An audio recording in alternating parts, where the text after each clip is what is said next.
Hey everybody, I'm Kelly Heidbrader, and this is Lenawee. It's a half-hour show where we take you with us as we visit schools around our district and introduce you to some amazing people doing some amazing things right here at home. Let's go to Hudson Elementary School. These kids are learning how to be good neighbors, and the entire school is learning the 7 benefits of the 7 habits.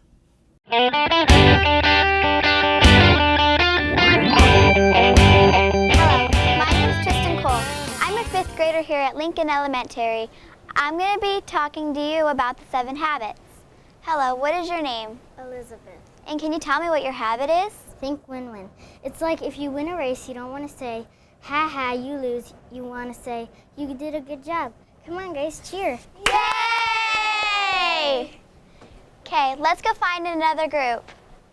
This is another one of our 7 habits. Hello, what is your name? Aiden. Can you tell me your 7th habit? My habit is seek first to understand, then to be understood. Hey, I heard you had a problem. This is another one of our groups. Can you tell me your name? I'm Gavin. And what is your habit? My habit is synergize. You work together to find out a problem. This bookcase is messy. Let's clean it.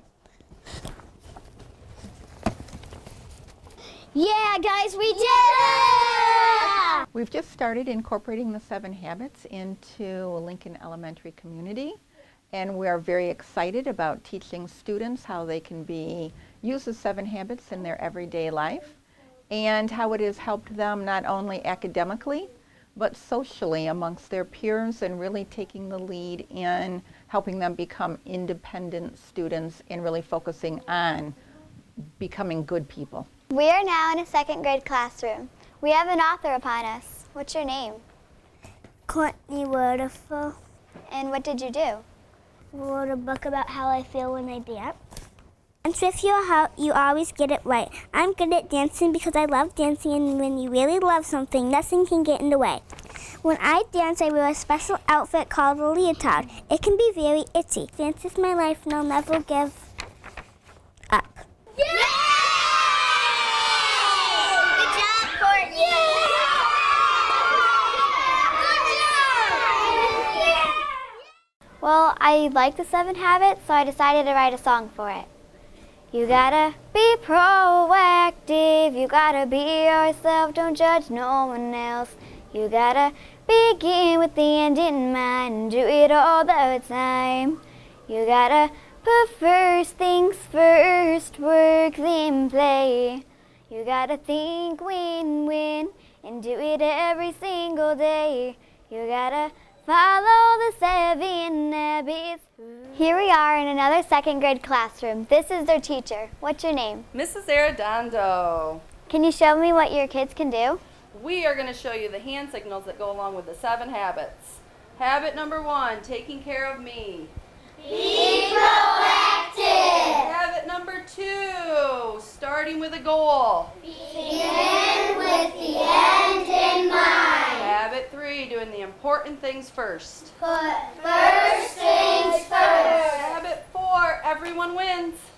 Think win-win. Habit 5, we have to listen to other paradigms before we speak. Speak first to understand, then be understood. Habit 6, everyone gets along. Synergize. Habit 7, balanced life. Sharpen the saw. We're Lincoln Elementary, and we're bringing it to you. Follow the 7 habits. Ooh, ooh, ooh, ooh, ooh. So now you know the 7 habits too. Now let's take you down the street in Hudson. They have a couple of wonderful museum complexes in Hudson, and you could tour the home of one of Hudson's most influential families.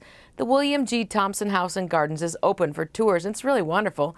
Right beside the Thompson House is a visiting exhibit from the Smithsonian Institute on how we work here in the Midwest. Check this out, and you can become part of the nation's historical record just like I did, just by visiting. Welcome to the Visitor Center, the Thompson House Museum. This is kind of the adjacent building off to the side of the main house museum. And we've got the Smithsonian The Way We Worked exhibit here. It's kind of a unique thing because, well, it's the Smithsonian and it's in Hudson. Those things don't exactly go together, and lo and behold, we've got it. So it's up now, February 7th through March 29th. It'll be here, free, open to the public. One of the unique things with this is the Smithsonian is really interested in capturing individual stories. So they put together an app on iPhone and on Android, and we can help you walk it through it here because we've got an iPad that they've sent with us. They want to capture your story, so they want to know what your first job was, or what your best job was, or what you do now. They just want to capture those stories and document it. And what happens if you come in and record it, you download that Museum on Main Street app, you can record that on there, it'll end up in the National Archives, so you'll be infamous forever.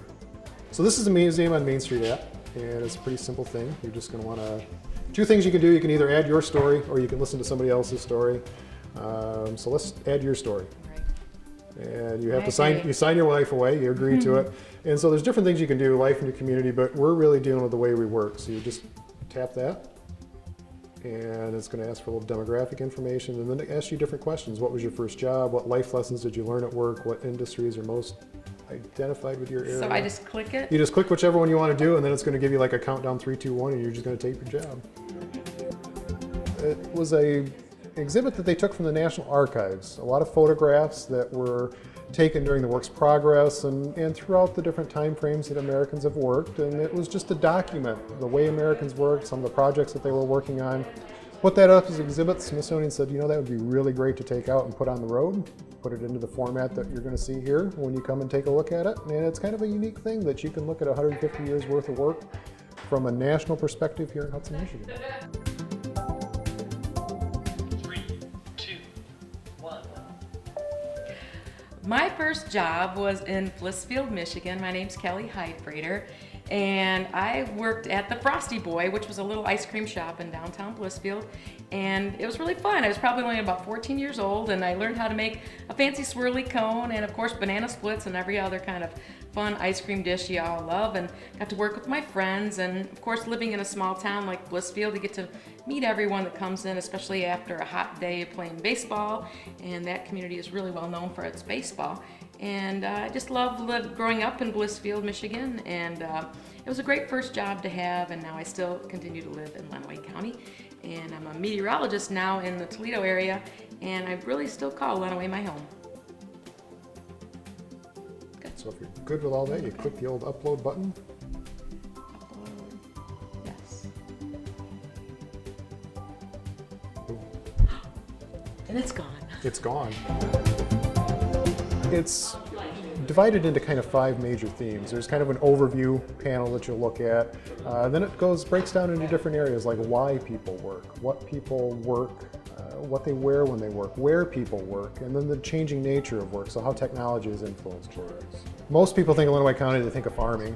They think of we're going to be in a service-based organization working, you know, education, or maybe working at Taco Bell or something to that effect. Well, you know, Lenawee County's got a lot of industry, heavy industry, into robotics and things like that. So we've got a whole panel here that deals with how, you know, a lot of work used to be done by hand, and now we've made the transition to kind of the assembly line with Henry Ford, and then the transition that it made to robotics and doing things like that. So one of the little display areas talks about the history of computing, and it goes from typewriters to punch cards into a BlackBerry, which is out of date now that we're dealing with iPhones and touchpads. So it's kind of a unique thing to even see that, you know, this exhibit was put together 4 or 5 years ago, and even the nature of work has changed in just that short span of time.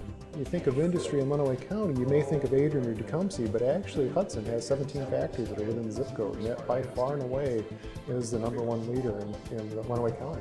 You have to really take that, you know, I live in this community, and things that you drive by it every day and you don't look at it, and this is really a time that you can come in here and take a look at the Smithsonian exhibit, and then start to make that connection from the national picture to the local picture of what's going on around here in Lenawee County. You just don't stop to think, it just happens, and you don't take that time to say, hey, this really is part of the national fabric of what's going on. And, you know, with the partnership that we've done when we put together the grant application, the Hudson Library, the Carnegie District Library was instrumental in doing that, and then also the Hudson Museum itself. So we've got the national picture up here. The local picture dealing with the surrounding area around Hudson is dealt with down at the Hudson Museum. So if you're coming over, take a look, walk through our exhibit, and then go down to the Hudson Museum and see how that translates. The William G. Thompson House and Museum and Garden is at 101 Summit Street in Hudson. Their phone number is 517-448-8125. Take some time to visit with your family and tour the Smithsonian exhibit and the family home right next door. When we come back, the Lenawee County Better Business Bureau has a warning about misleading phone calls that only want to take your money. Stay right there. It's time for You Lost Your Life with your hosts, Christ Dummies, Vince and Larry. Hi! Hello, and welcome to the show that proves if you don't buckle your safety belt, the loser is you. That's right, Vince, and by not buckling up, you could end up in places you never dreamed. Like correction! Or the emergency room! Plus, Larry, if you're not buckled up, you could maybe take a ride in a beauty like this. Stay tuned! You could learn a lot from a dummy. Buckle your safety belt.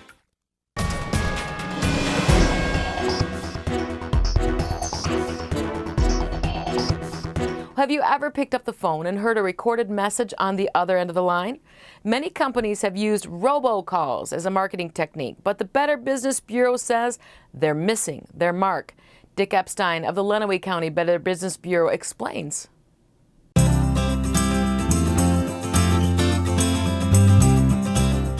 Robocalls probably are the biggest headache we face today. The consumer is cheated more, annoyed more, just bothered more by robocalls than anything else. These recorded messages come to us with all kinds of offers. I talked to a consumer recently who got the call that they could extend his car warranty. He's got a 15-year-old car that is a piece of junk, and they want to extend his warranty.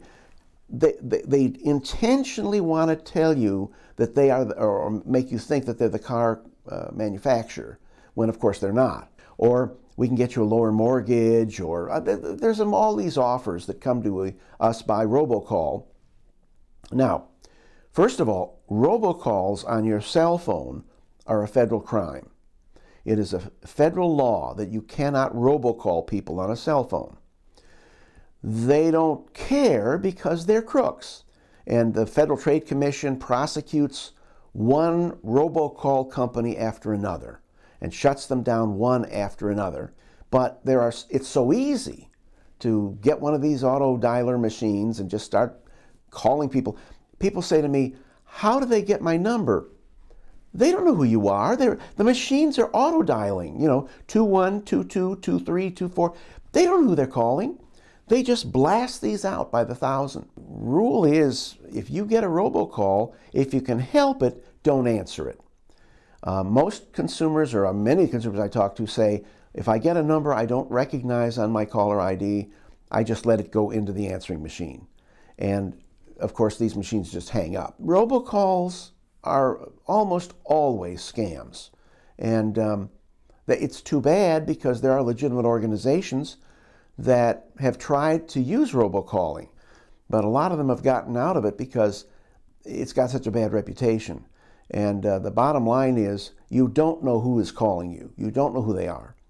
They may tell you they're the IRS, they may tell you they're the prosecutor's office, they may tell you anything, they're your bank, but in fact, they could be just about anybody. And the rule on robocalls, for me anyway, is we just do not answer, we just hang up.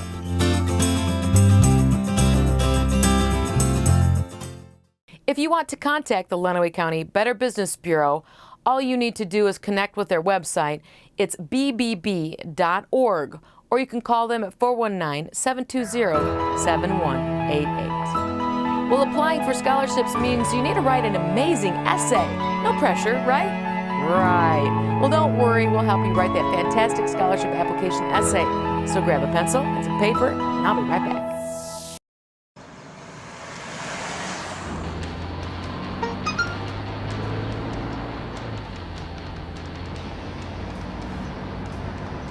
The average text takes your eyes off the road for nearly 5 seconds.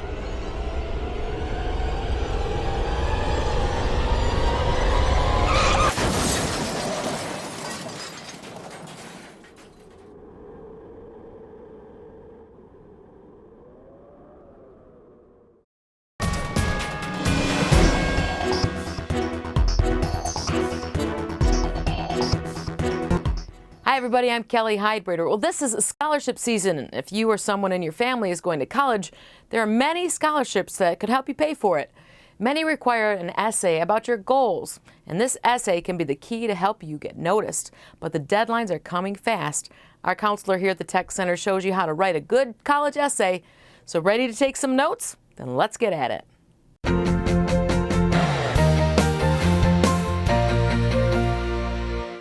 Hi, I'm Mary, and I'm going to talk to you a little bit today about how to write an essay for either a college admission or a scholarship. There are a lot of tricks and things that you can do, and I hope that you get some ideas from this. As early as your freshman year and sophomore year, as you engage in these activities, it's kind of nice to start making what I call an accomplishment sheet. An accomplishment sheet is where you've kept track of extracurricular activities, awards that you've won, athletics that you've participated in, whether you've been an officer or you organized a fundraiser, that type of thing. Any college prep or advanced placement classes that you have taken, you would put on this accomplishment or brag sheet. You would continue to build on that from year upon year, and your junior year, you really want to get that polished up and solid. As you get toward the spring of your junior year, take this accomplishment sheet and write a little letter to the people that you would like to write a reference letter for you. This will be good to use in your college admissions.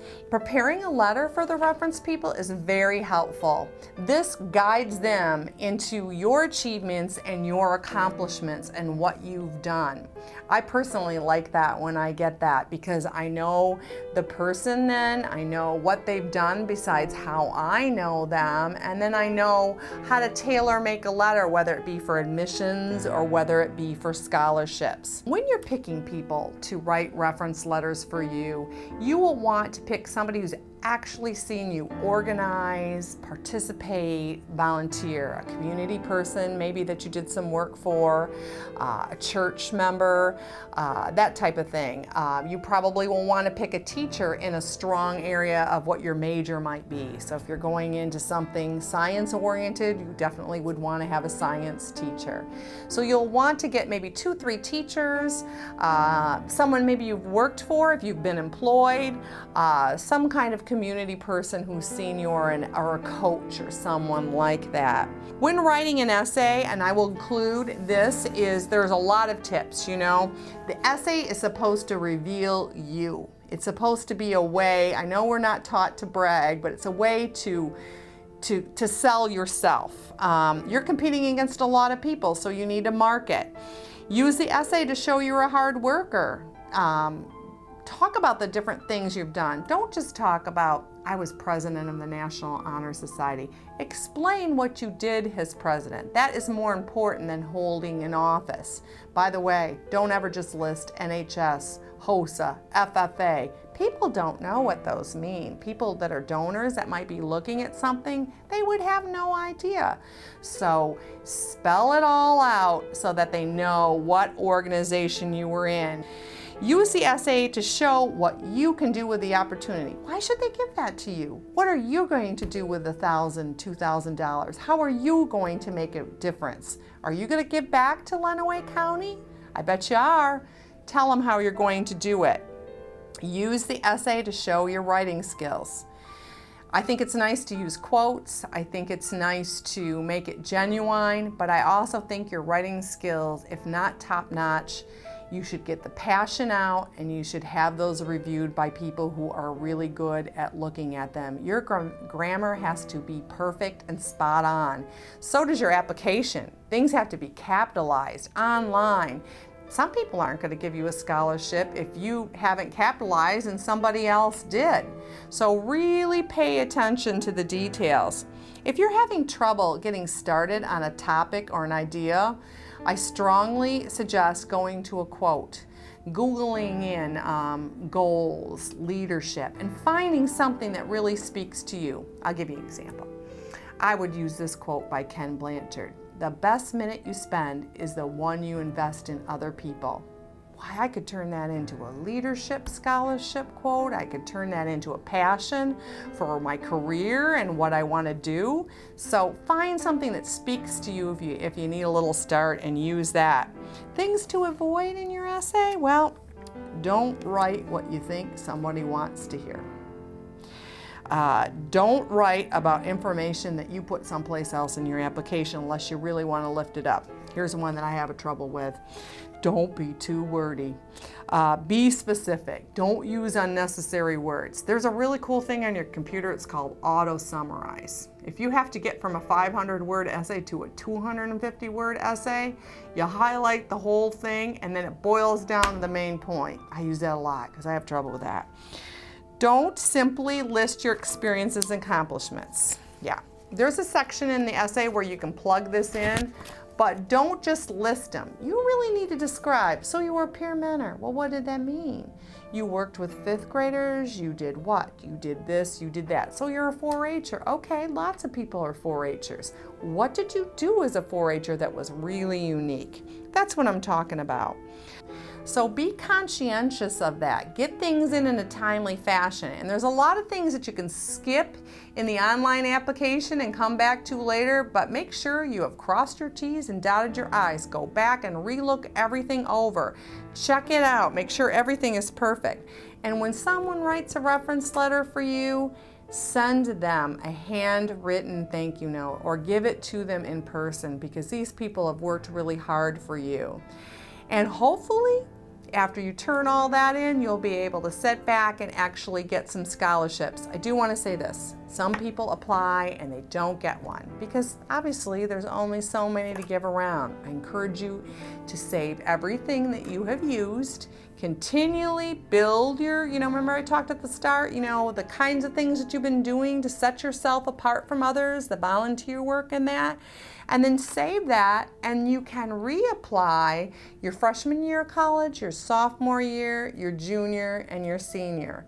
I'd like to thank you for listening today. I wish you the best of luck on these scholarships. If you don't try, you don't get one. So, get on out there, try. If you have questions along the way, you can contact me here at the LISD. You can talk to your local guidance counselor, teacher, on the Lenawee County Education Foundation website and most application sites, there is a place to ask questions. So contact anyone, the donor, get your questions answered and apply. Hey, if you don't apply, you're not going to get any money. So get on out there and get that done. Thanks for watching today.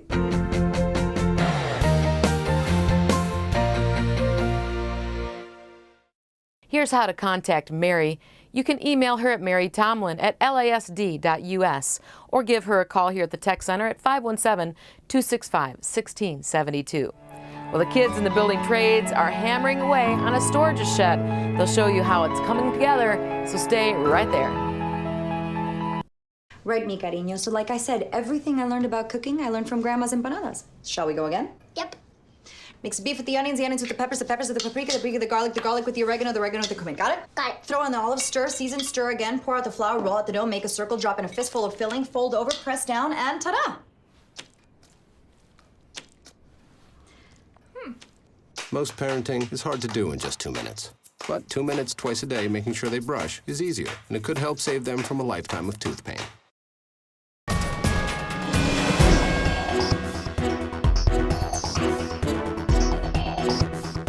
Welcome back. Well, one of the great things about the LISD Tech Center is the kids here spend their day immersed in a classroom that has hands-on experience. And for the building trade students, that means they strap on a tool belt and start swinging a hammer. This next team of boys is building a storage shed with a very innovative roof system. Check it out.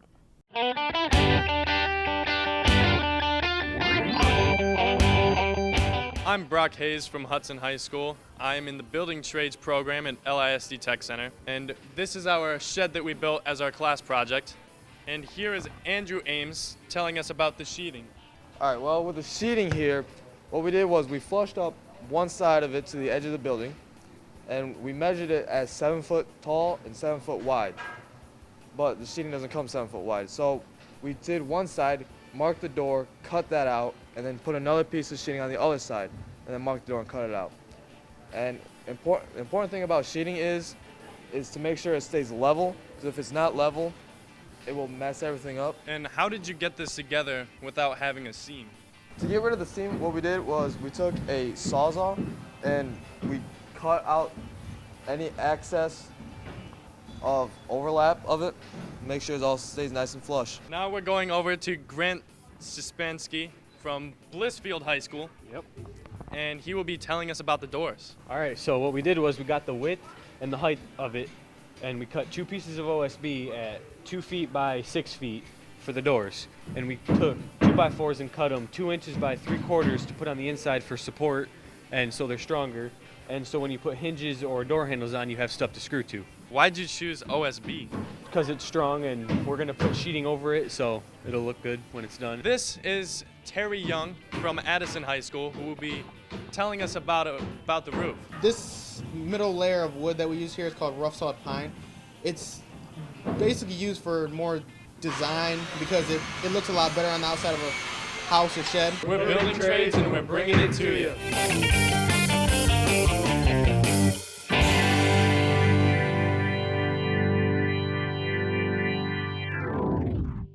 Nice job, guys, and these sheds will be on sale after the kids get them finished. Well, I smell chocolate chip cookies, one of my favorites. Our culinary students are getting ready to do another one of their recipes, so hang on for about 30 seconds, and I'll be right back.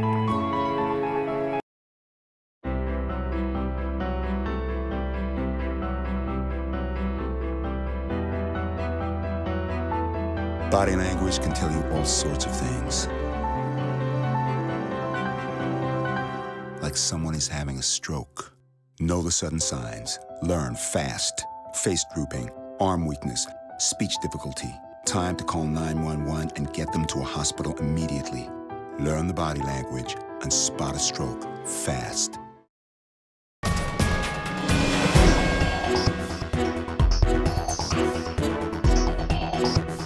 Don't you just love gooey chocolate chip cookies just as they're pulled out of the oven? Who doesn't? Well, our culinary students do that in class here at the Tech Center almost every day. Holly Vasilius has the mixer fired up to show us how to make the perfect chocolate chip cookie.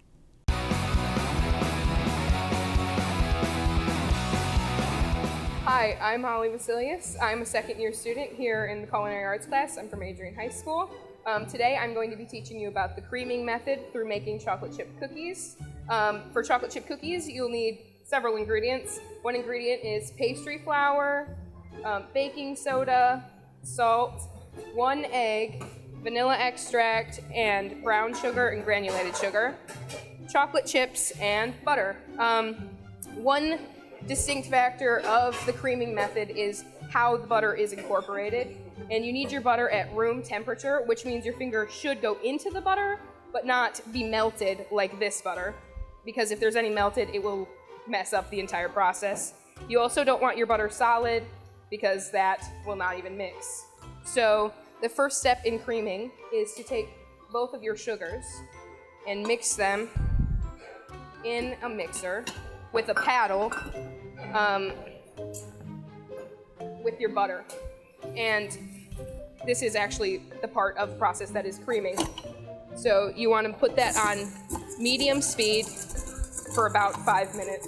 Often people, when using the creaming method, they mistake this wet sand consistency that's kind of happening now for what it should look like when it's creamed, but you want to keep moving through that until it's a smooth texture. While it's mixing, you'll notice that a lot of the ingredients get built up around the side of the bowl. So sometimes you'll have to stop it and scrape the sides to get all the ingredients because you want everything to get mixed, of course. Then you can just keep that going. So the creaming method is used for a lot of different things, specifically cookies most often, but also butter cakes, some muffins, and also quick breads sometimes. It really depends. Recipes do not always specify the creaming method, but there's keywords. It'll also say like creaming or blend together to specify the creaming method. So our next step is to add the egg, and during the creaming method, you're only supposed to add 1 egg at a time, but I only need 1 egg for this recipe, so I'm just gonna add it. And as soon as you add that egg, you wanna mix it again. And while that's mixing, you can add your vanilla.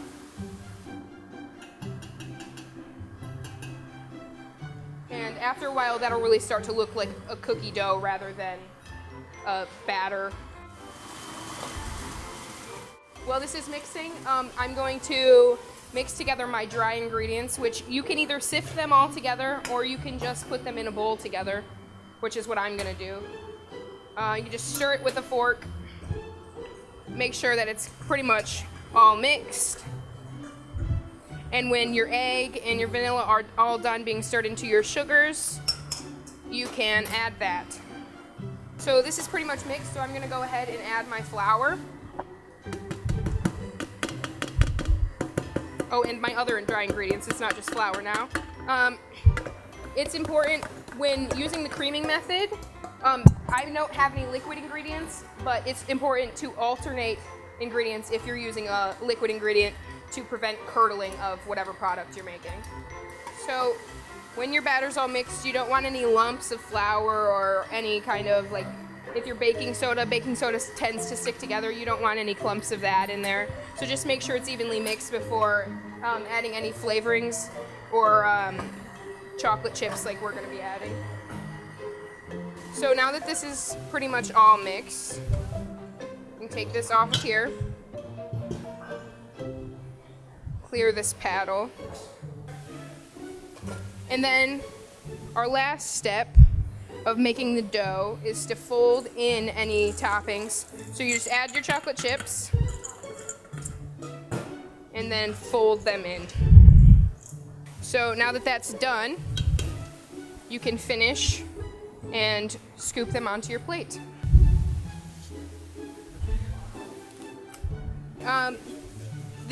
We use a portion scoop just to get even portions of cookies. You don't want your cookies to be uneven sizes most of the time. Of course, you can use a spoon, but I would suggest a portion scoop if you want the same size cookies, about the same size. So once that's done, you just put them in the oven. So your oven should be preheated about 350. Some recipes will vary. You want to put them in the oven for 10 to 12 minutes and check regularly around the 10-minute mark just to make sure they're not burning. And it really depends upon how you want your cookies. Some people like them gooey inside, some people don't. So if you want yours crunchier, you can leave them in longer. It really depends on you. So this is what your cookies should like when they're finished. That's how you use the creaming method to make chocolate chip cookies, and you're catching it in the classroom.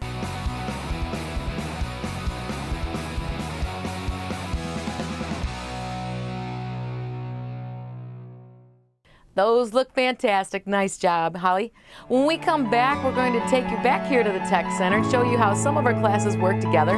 We've got the marketing kids teaming up with the culinary kids for a Valentine's Day project that's very yummy. BRB. That means be right back. May I please have an application? Thank you.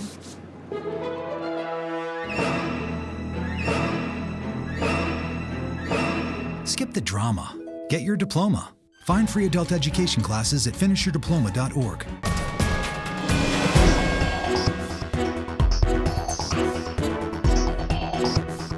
Well, there are many programs here at the Tech Center that can work hand in hand. The entrepreneur, marketing, and finance kids came up with a plan to do just that. They asked the culinary students to come up with a creative menu for the snack shop. Here we call it the Spot at the Tech Center. And the budding entrepreneurs pulled together a Valentine's Day special that had kids and faculty lined up. Check it out.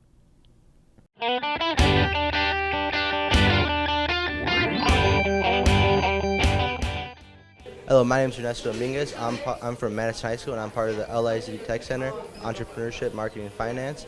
And today we have a Valentine's theme, and we actually have new special items on sale today, and they include our crush, which says "I got a crush on you." And as you can see, we actually have a big line. It's actually a really big seller today. We also have our hot tamales, which say "You're at one hot tamale." And as you can see, they're actually attracting a lot of people. We actually sold out on the first day, which we don't really sell them out that much, but today it's a big seller. It's actually really fun because you get to theme the whole thing on what you want. And we actually have a horticulture out there too. And what we do, we design the whole thing. We get the new products we want, and we create the ideas. In a couple upcoming weeks, we're gonna have a spring theme as well, and we're gonna have all spring theme items as well. My name is Ernesto Dominguez. I'm from Madison High School, and I'm part of the LISD Tech Center program, and I'm bringing it to you.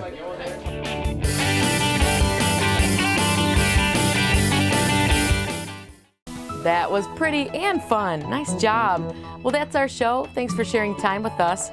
If you see something amazing going on right here in Lenawee, we want to know about it. Email us at lasdtv@lasd.us. I'm Kelly Heidbreder, your host. Make it a great day, Lenawee.